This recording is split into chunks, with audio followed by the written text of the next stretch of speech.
Welcome. Day number 4.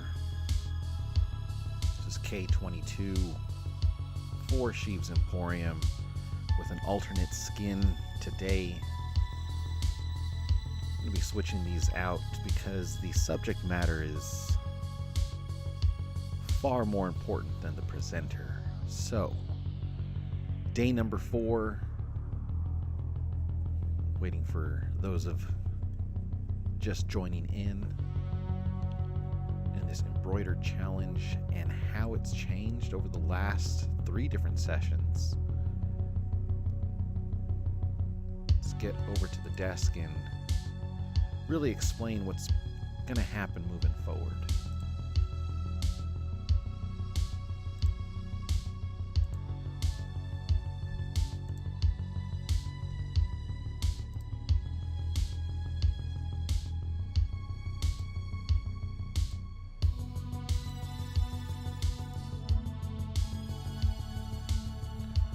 As we set up some of these screens here, just to recap, day 1 through 3,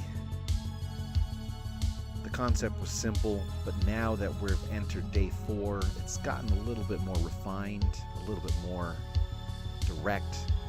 And so this one comes from the direction of Sheev himself, wanting to have this item ready for an upcoming project becoming available.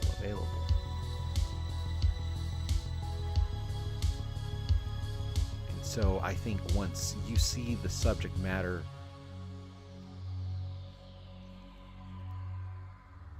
you're going to really enjoy this one. We're going to get up to possibly 120,000 stitches. We did some preliminary work that we're going to go over in the next screen here. Again, the program is Hatch Embroidery. The challenge is us against the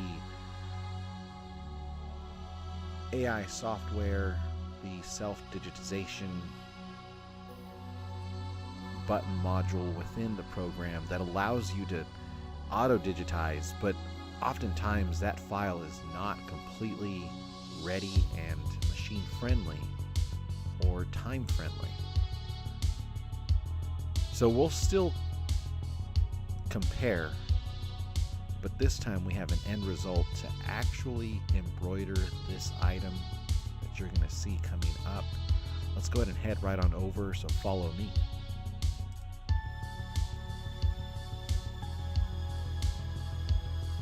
That's right. We are in Hatch Embroidery 3, looking at Mando, taken from the comic. And we're going to be digitizing this, and we have our size selection here shown at 9 inches in height, 7.5 wide.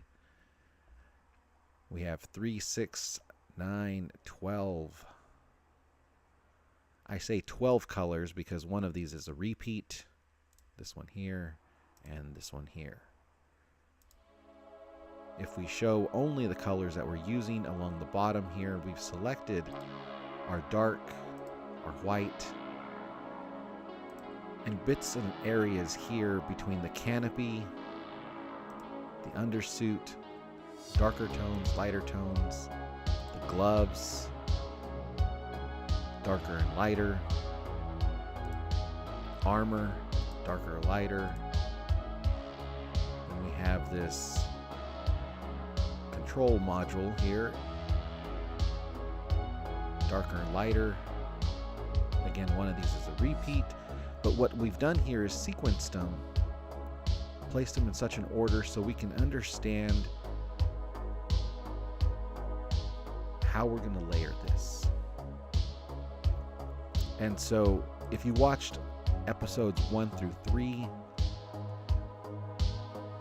it was a lot of layering items, and this is actually a repeat or a redo of day number 4, just because we found a new alternative.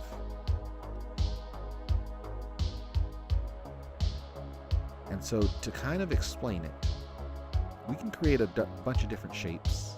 They may line up next to each other, they may not. There's going to be some areas of adjustment that's going to have to happen. And in approaching this, there is such a thing called the knife option. So what we're going to do is just start to digitize the overall shape. I'm going to go ahead and go with a nice black base. Make sure that we have our fill setting here. And our shape is going to be about to here.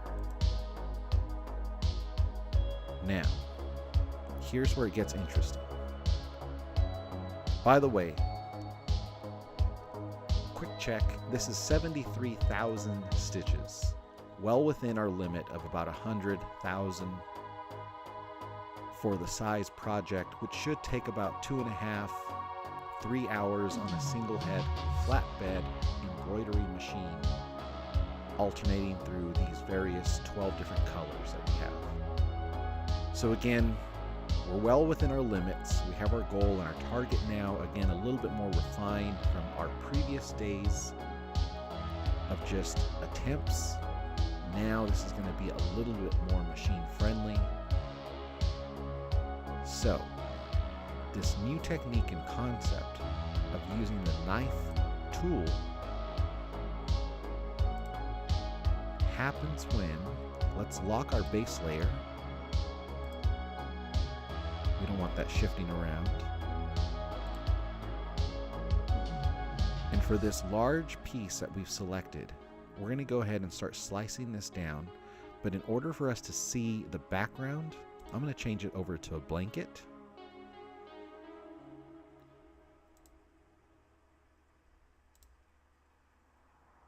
Switch over to a metric.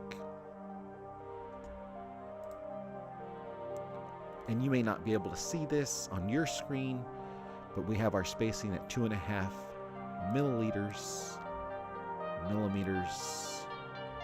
2.5 mils. We're going to switch that over to a nice 5. And so what this has done is created still the same overall rectangle, but it'll allow us to take our knife tool, and you'll get the concept here. Once we go through 1 or 2 of these slices, silence, there we go. Now again, the way the knife tool works, you have to enter and exit. From what I can understand, on 2 of these lines. So I'm going to zoom right in here. And what I'm doing is using various straights and curved points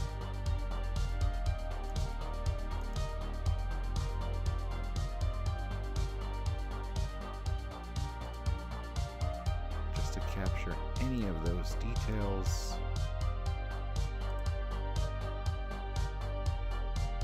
If we have to zoom in,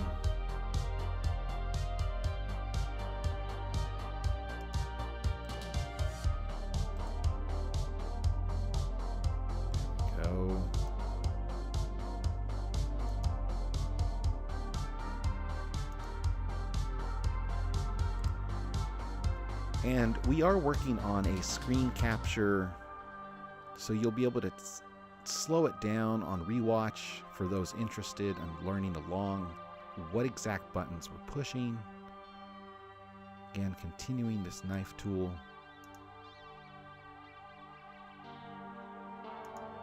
Crossing our second pink line. We're going to center mouse.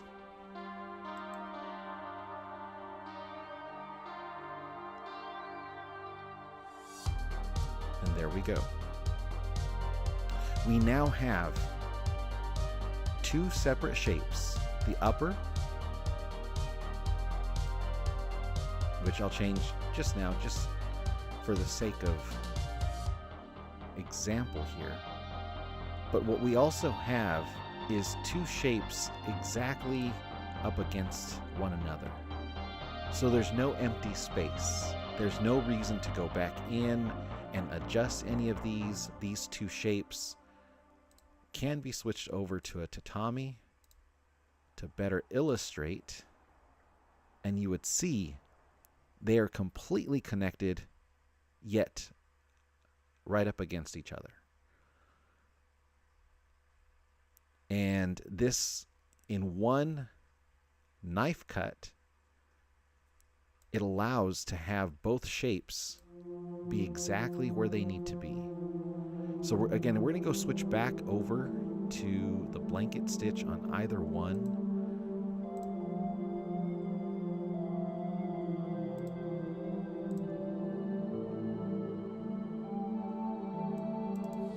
Now we're going to go back to the 5mm. And the reason I'm doing 5, you can choose whatever number. I just want to be able to see the art beneath it so we know where we're going to slice next. And so I think this knife function is going to work out extremely well moving forward, because it's going to create a solid base of non-empty spaces that we can then chisel from.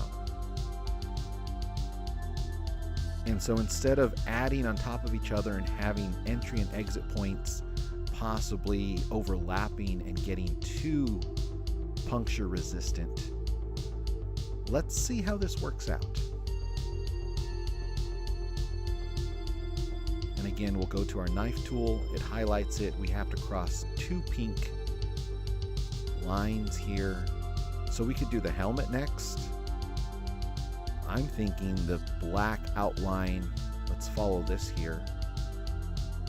Work our way left to right. And again, as long as we slice correctly, it's going to give the exact detail on each one here.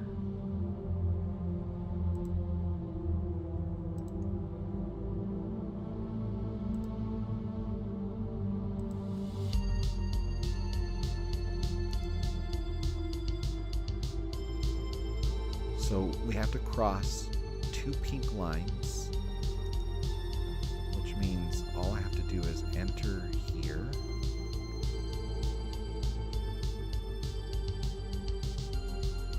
Zoom in and make sure that that cross is right there, be exact as we need to be.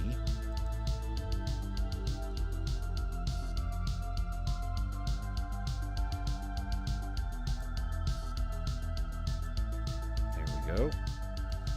Now, as long as I hit the center mouse key,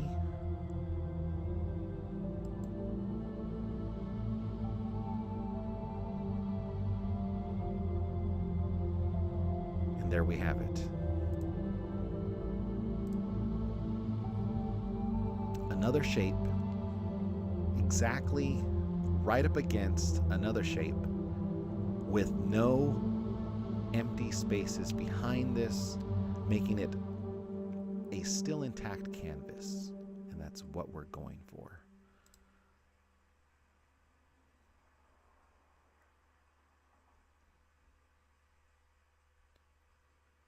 And a lot of these pieces we can come back in and slice them again and again and again.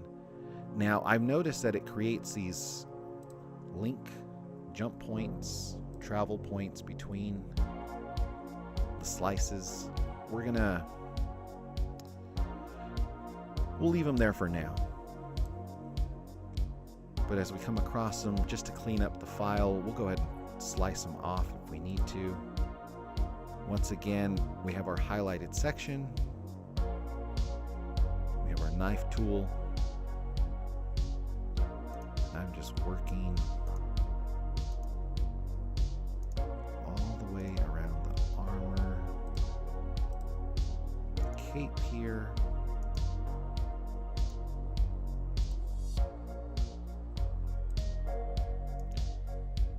Now again, our attempt previously on this subject left us with a lot of shapes that had to be adjusted, and it was just going to take a whole another session just to get them close to each other.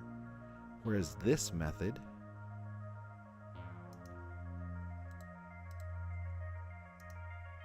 as long as we slice correctly,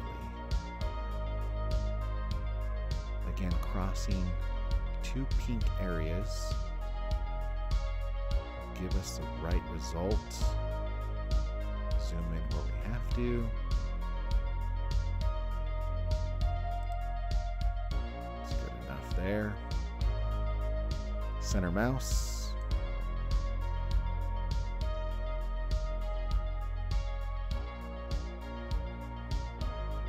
And if we go back and zoom in again,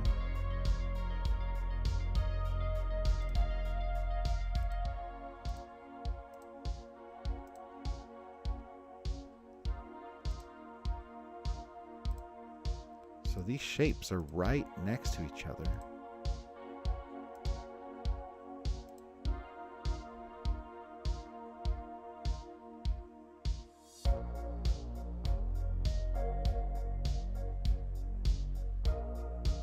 But that works out well.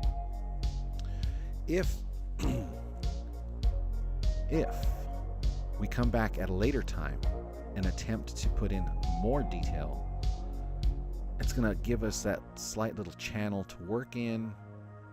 Again, I do believe that the items are going to be spaced right next to each other, so we're going to be okay on that end. And here we go.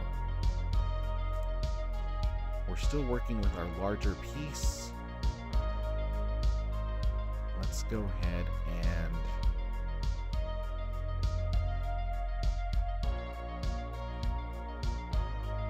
slice the helmet at this point. So we're going to come here.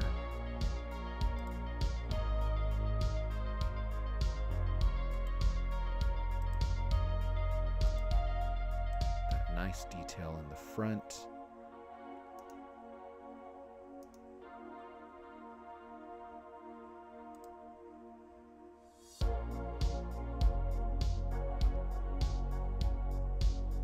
Readjust that one there.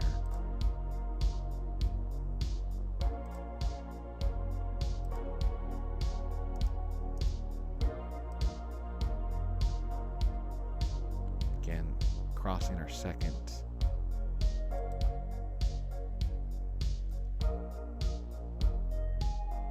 Our second line indicating our entry and exit. As long as we center mouse to complete our knife cut, we now have a helmet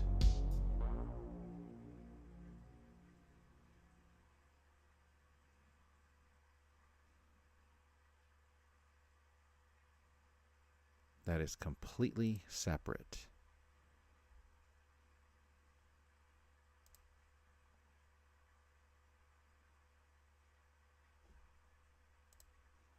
Just to kind of simulate that, we can go ahead and switch over to a tatami on that one.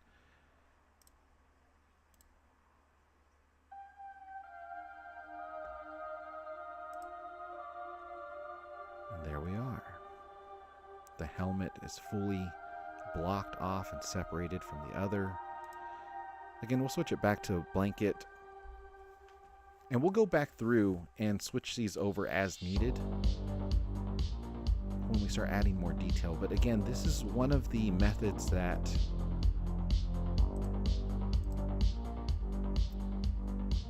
in asking how can we approach this to not only streamline the workflow,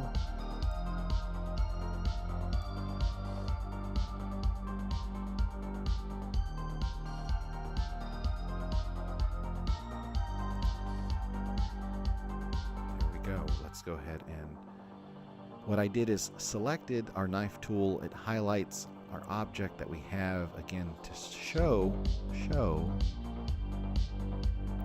our entry and exit points.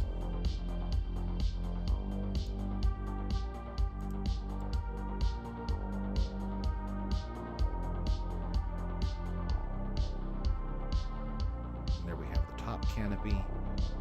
Let's go ahead and select our larger piece still that we're chiseling away from.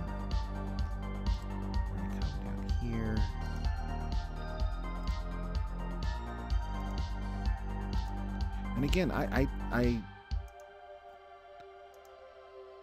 tried previously, and the sample just didn't translate well, and it just needed a lot more work. Whereas this method, it leaves it right on top. And as long as we keep on chiseling away,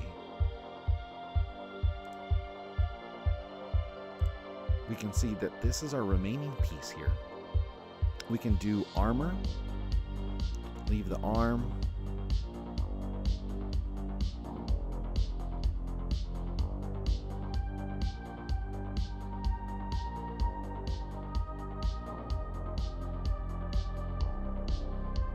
armor, glove,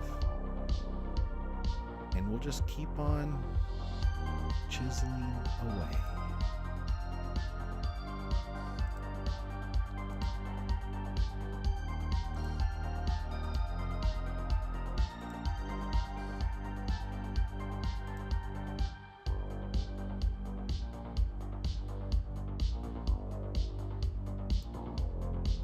Using a lot more hard lines here.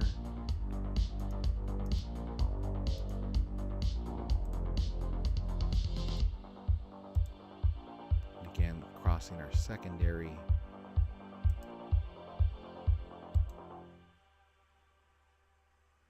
Enter and confirm. It should give us our nice piece.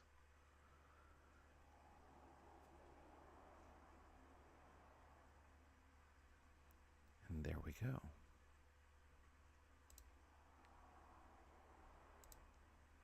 Again, this is going to get really interesting and fun towards the end when we can go back in and just select our item.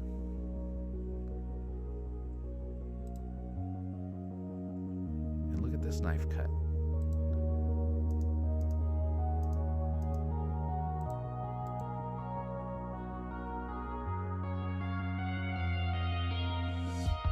Should drop off this piece here.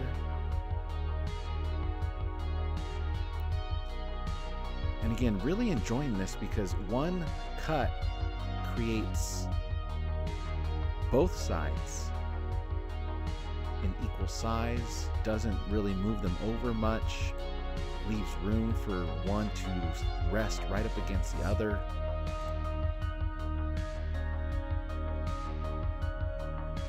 And at the end, it's going to be a simple color adjustment. Go ahead and cut off the arm here, and the back of the undersuit.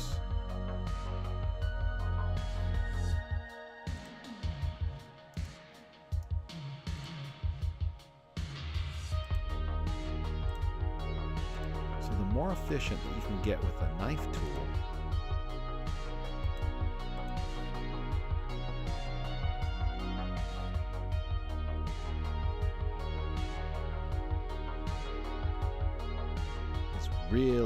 really going to assist.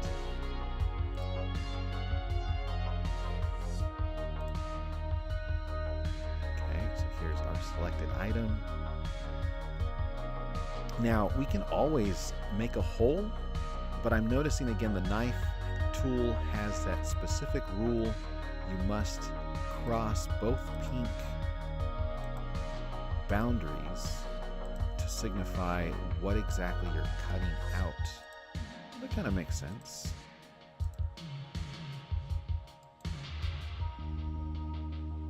Whereas if I did a hole, we could then go inside of the object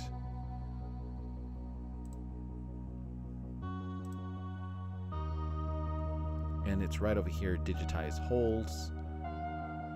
You create it and it'll create that hole and then remove the item. So this knife tool is still leaving it there, which allows us to go back in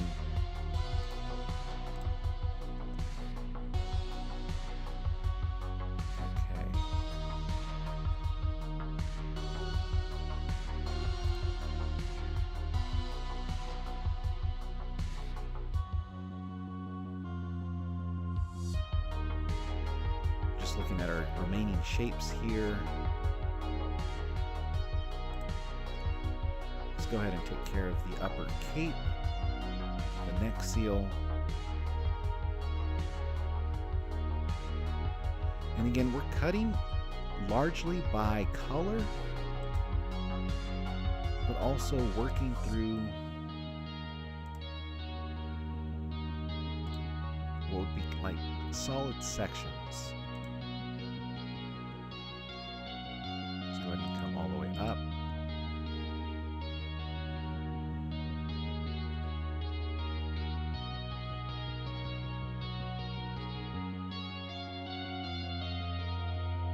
There we are.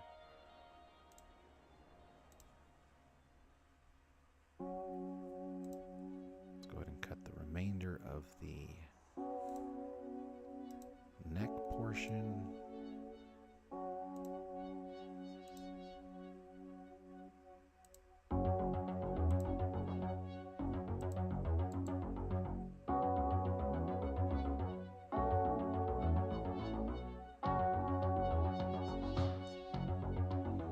And the really cool thing that we can do later with these sections, we can change the stitch angle to give it a different directional shape for the item.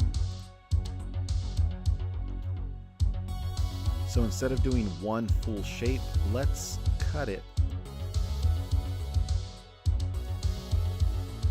with the cape being one shape.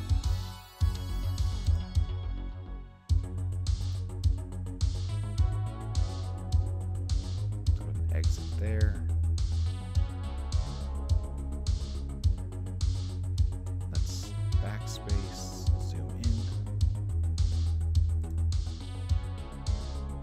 Again, the rule is you have to cross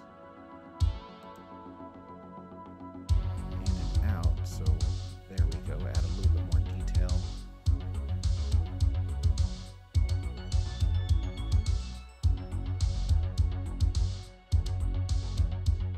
That took a moment to cut and slice. I bet it's probably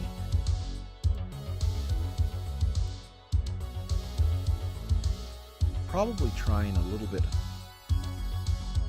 We did upgrade some of our equipment over the time period from our last live stream, so this should be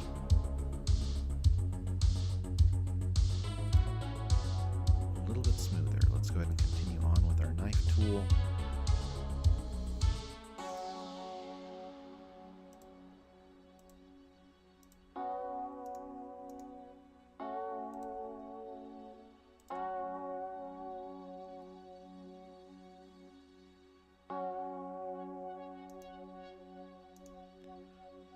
And we'll exit here, indicating a proper cut.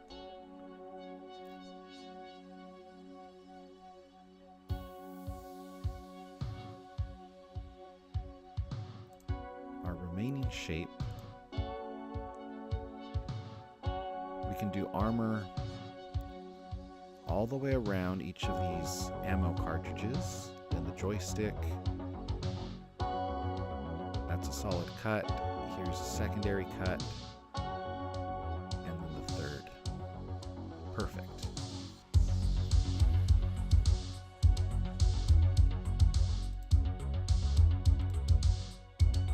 Like a surgeon, cut for the very first time.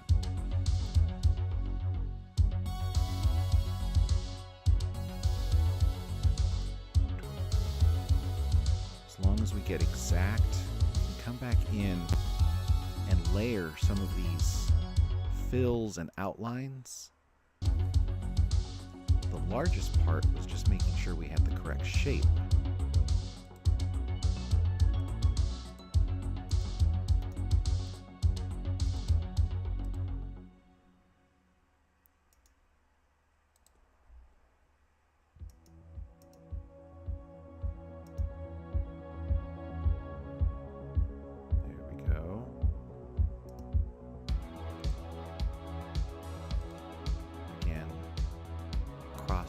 Two pink entry and exits, exit and entry lines.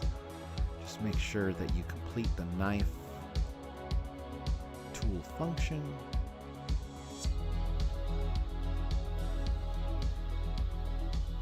So with this method, we'll likely have to go back in and resequence. Again, it creates these jump sections that I'm going to go ahead and remove because we'll use the auto sequencing at the end to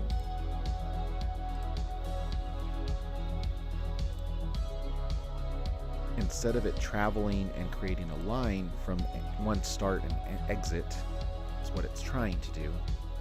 We're going to remove each and every single one.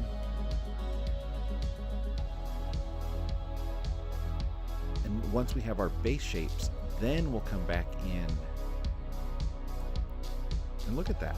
We started from one giant massive shape up here. Now we're only down to here. Let's go ahead and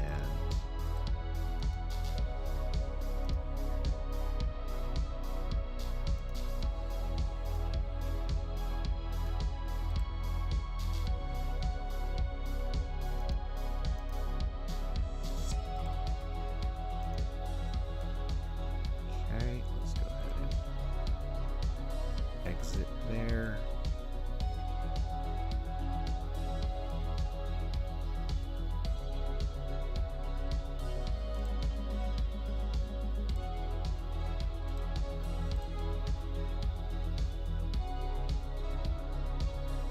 I'm noticing a nicer workflow if the item in question that we're using to cut is the very bottom one, because it places the cut item right on top of it. Again, we're going to resequence a lot of this, or a majority of it, so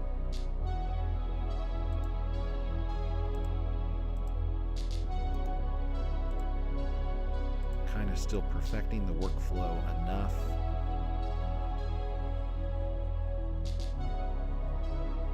Okay, again, we can remove that travel.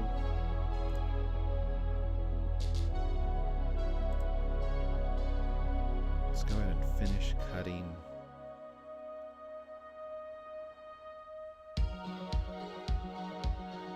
Yeah, there we go.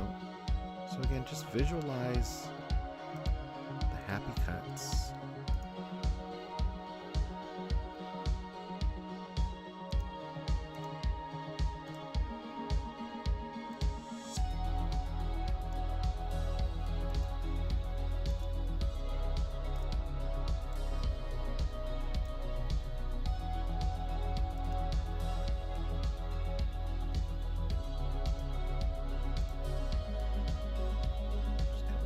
Down now that we've completed the actual cut.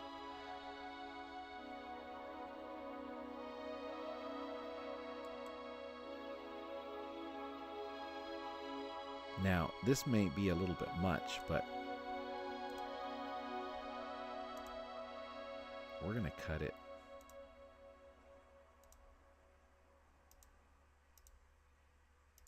right there, because that's going to be a black section. Okay.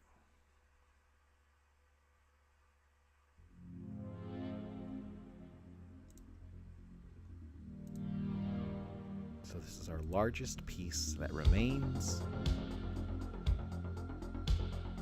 Let's go ahead and cut it out by color here.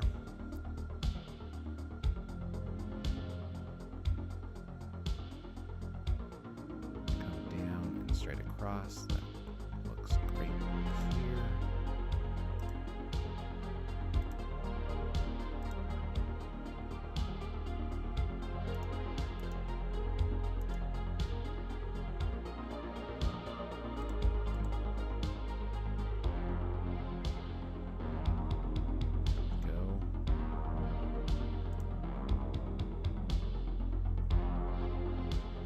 Perfect. This is still all connected into one section. So the gloves, we can color it one section, then highlight it with the lighter tone. Let's go ahead and cut off the top of the glove portion here. Go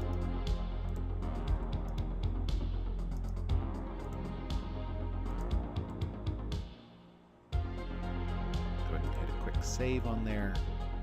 The last item that needs to be cut out, again, removing these auto jumps.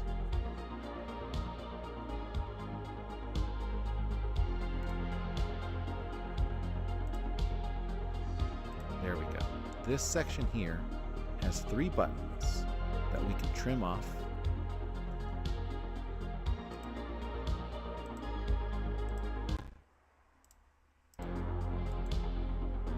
There's one.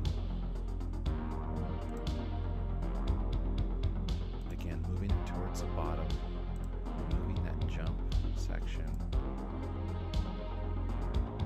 Going back to our knife tool.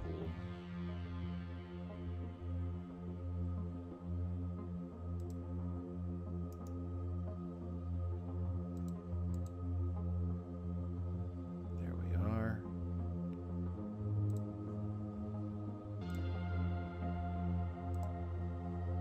Which could be our last final cut for now. I'm sure we'll find some more. But if you're liking this concept and technique and you can see the end result along with us, this is going to work out extremely, extremely well.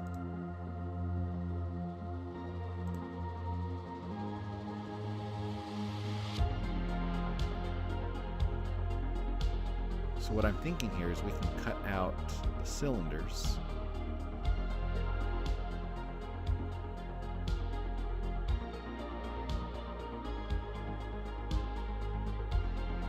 Why not? Moving it towards the bottom, getting rid of these travel. And it's pretty easy to distinguish that they are travel lines because it doesn't have a shape to it, it just has a direction. Hit the quick save.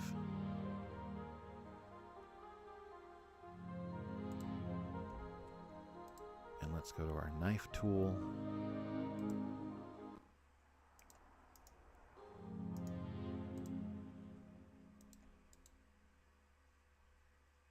And there it is. Go to our knife tool.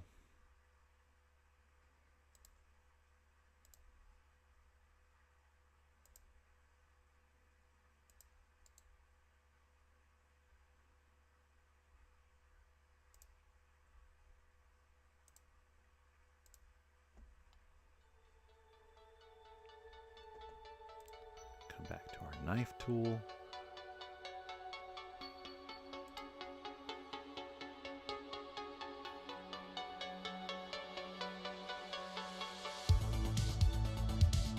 Let's go ahead and shorten this one up here to allow the brown to remain intact.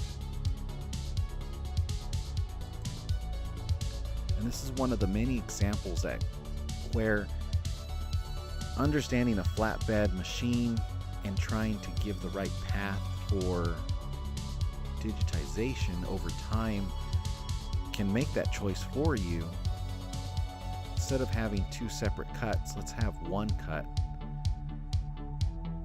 And again, for those of you just joining, we're trying a new technique here. We're drafting an entire rectangle that we started with. If you just scroll back on our live session approximately 40 minutes ago, and we're using a technique called the knife cut tool, and what it's doing with different colors, different effects. But for right now, we're using this blanket stitch effect to really dial in this shape. So again, if you caught all that, great example, we're going to go another knife cut here. We have to cross 2 separate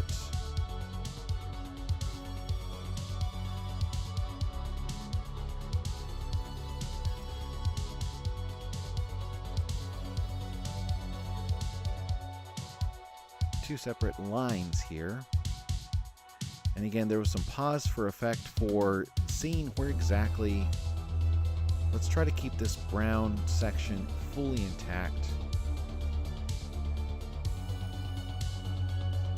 And there we are.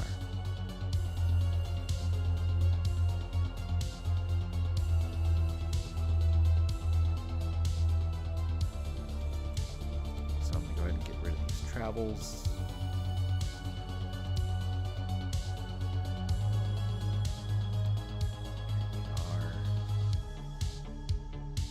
And at this point, we should have an entire section that is completely fillable. So let's try it.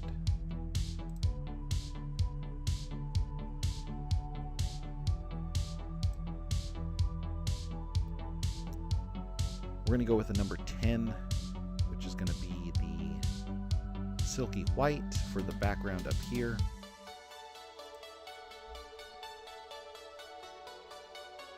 Right now it's in a cream. Let's go ahead and switch it over to the white.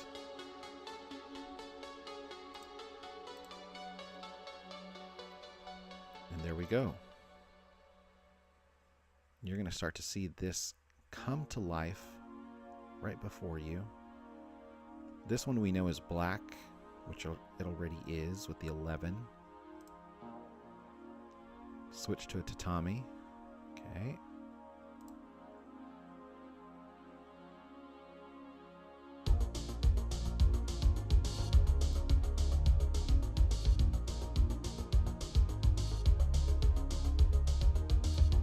That's the backdrop. Switching over to tatami. Oh, this is going to be easy, easy, easy.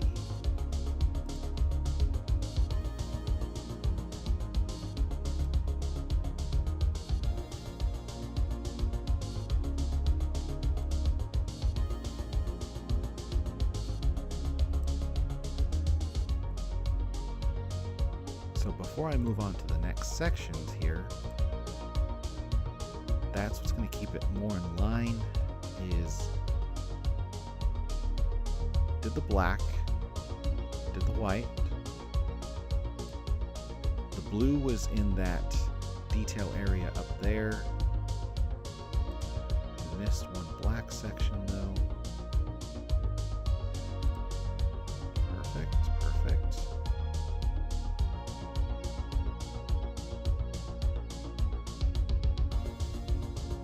This was another highlight color. This is the undersuit, so now we can start switching to a number 56 for a majority of these. Let's go 56, tatami.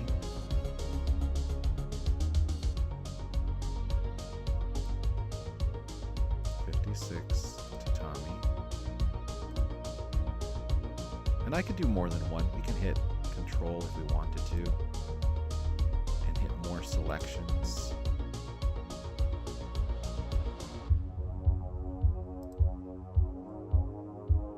Let's try it. 56. All switch to tatami.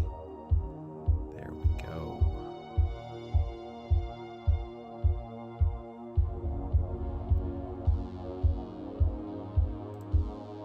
Let's try that again.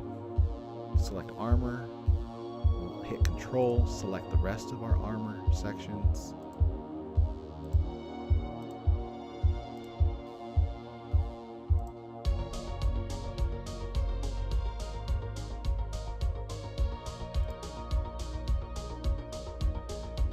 I believe it was dark pewter 29. We can double check that right now though.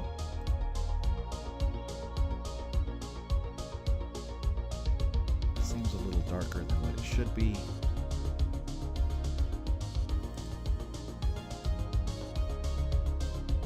So if we go here on the side, our undersuit was here with the lighter tone there. Our glove was up here with the lighter tone there. The armor was going to be number 9. So let's go back and select each one of these.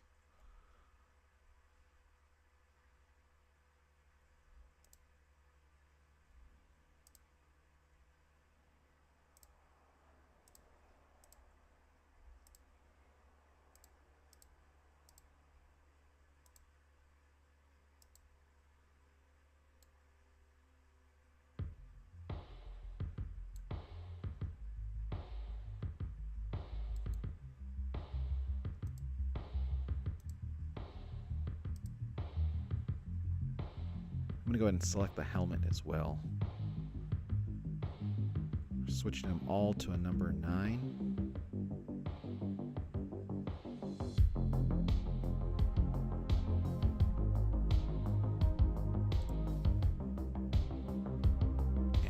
to a tatami. And as we zoom in, we should be able to see that each one of these right up against each other. No empty spaces. Ready for the detail phase. Okay.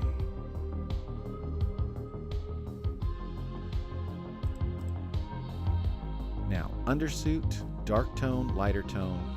Glove is going to be 52 for this darker area.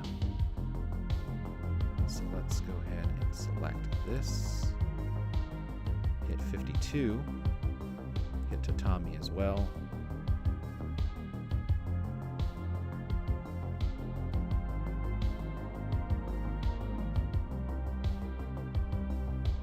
That lighter tone is going to be on the top end.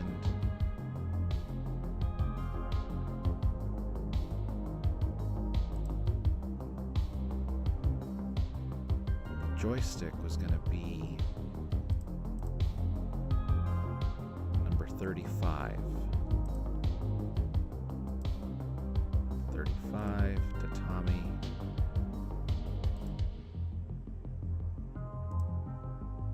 That's a black.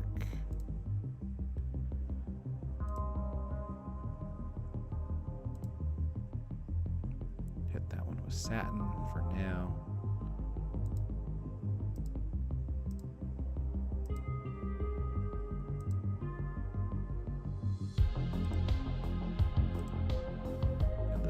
Remaining. Let's go ahead and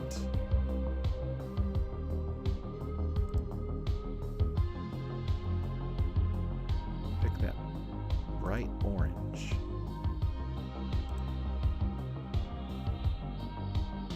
A little too bright.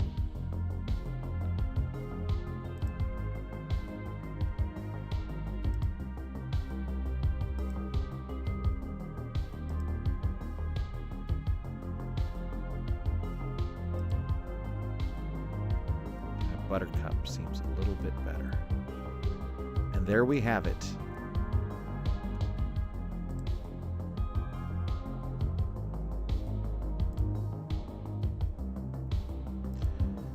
So looking at our counter here, we're at a total of 50 minutes on our day 4 live. This technique is far more superior than the previous techniques. And so with that, we can go back in, we can change the direction of the stitch angles, we can change the effect and fills.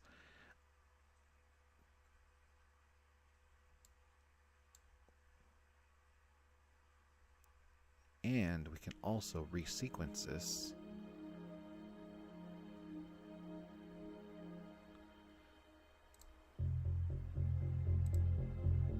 Exampled by, we can grab every single one of these. Just start moving them up.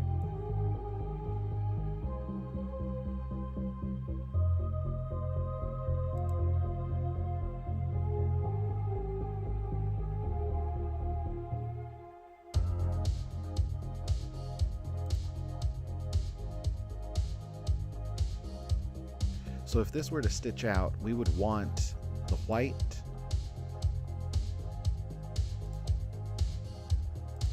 then this would be the secondary item, this one would be the third,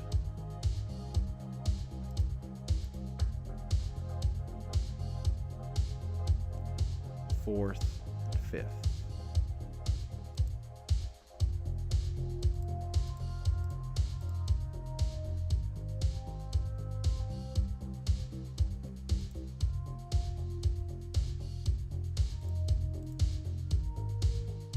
Go.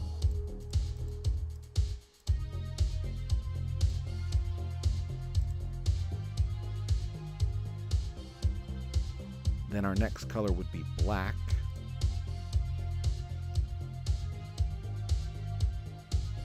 We would lay down first this color,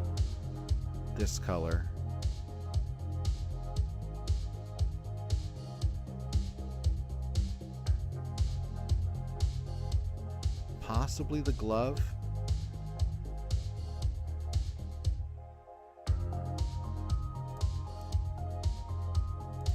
And see, in the helmet here, we're going to go ahead and slice it. We're going to slice a hole.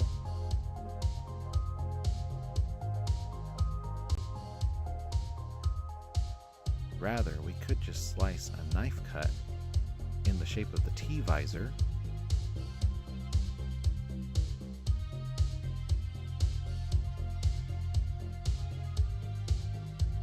And then we'll start adding in more details on session 5. It's quite possible that we could finish this in 2 live sessions, which is going to be amazing. If you're really enjoying what's going on with this new approach and format, this is the blocking phase. This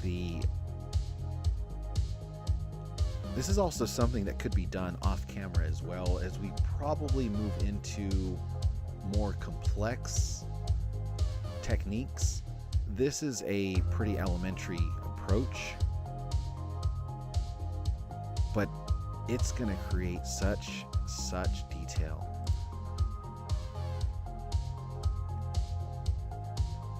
And so on there you could see that I just clicked on stitch angle. It's showing all the stitch angles here.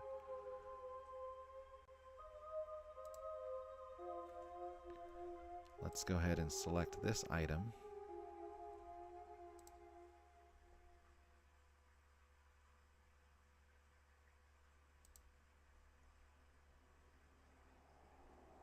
And we can remove every single stitch angle and create a new one that flows.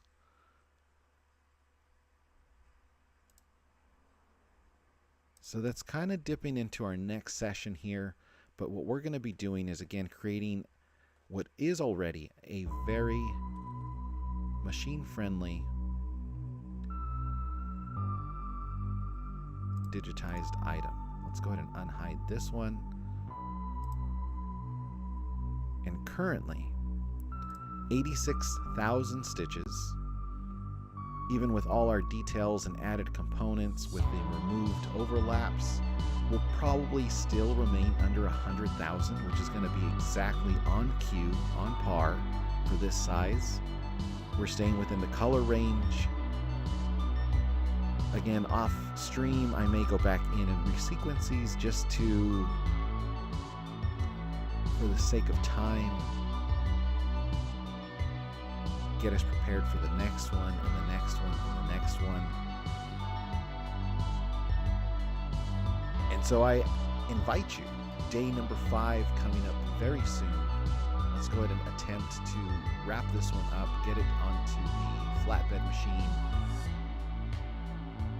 clock it, do a time lapse, show the different threads being included on this approach. So let's go to our last final scene for the day.